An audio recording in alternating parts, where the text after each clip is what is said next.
Hi friends, ఎలా ఉన్నారు అందరూ? నేనైతే చాలా బాగున్నాను. ఈరోజు మీరు కూడా బాగుండాలని మనస్ఫూర్తిగా కోరుకుంటున్నాను. ఈరోజు ఆమ్లెట్ అండి. ఆమ్లెట్ ఎలా ప్రిపేర్ చేయాలో చూపిస్తాను. అంటే నా స్టైల్లో నేను ఎలా ప్రిపేర్ చేస్తాను అనేది. ఫస్ట్ ఒక ఎగ్ అయితే తీసుకున్నా.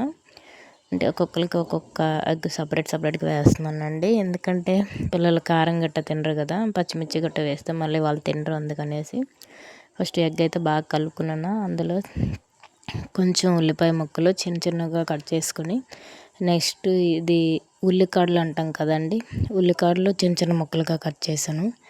నెక్స్ట్ కొంచెం టమాటా, కొద్ది కొత్తిమీర అయితే వేసుకున్నాను.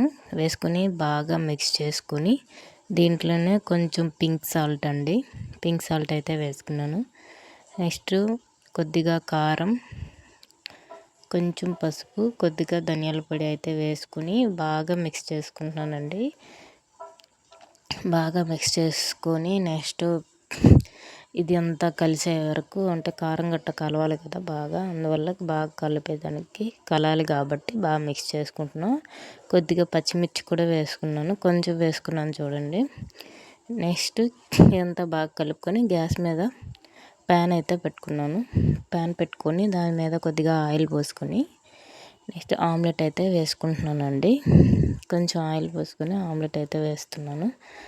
ఆమ్లెట్ వేసి కొద్దిగా వేడి అయినాక వెంటనే రివర్స్ అటు ఇటు తిప్పి కాల్చుకోవాలి. ఆమ్లెట్ అనేది ఇదే అండి. నేనైతే ఆమ్లెట్ ఇలా ప్రిపేర్ చేస్తాను. నా వీడియో కనుక నచ్చినట్లయితే లైక్ చేయండి, షేర్ చేయండి, కామెంట్ చేయండి, సబ్స్క్రైబ్ చేయడం మర్చిపోవద్దు friends. Thanks for keep watching. Please support me, please subscribe. చూడండి ఎంత కలర్ఫుల్గా ఉందో ఆమ్లెట్ అనేది. నేనైతే నా స్టైల్లో నేను ఎలా ప్రిపేర్ చేస్తాను. మీకు కనుక నచ్చినట్లయితే మీరు కూడా ఎప్పుడైనా ఇలా ట్రై చేయండి. ఒకసారి ట్రై చేసి నచ్చితే లైక్ చేయండి ప్లీజ్. అన్నంతో అయితే సర్వ్ చేసుకుంటున్నాను చూడండి. ఇదండి ఇలా. Thanks for keep watching. Bye bye. Subscribe, please subscribe.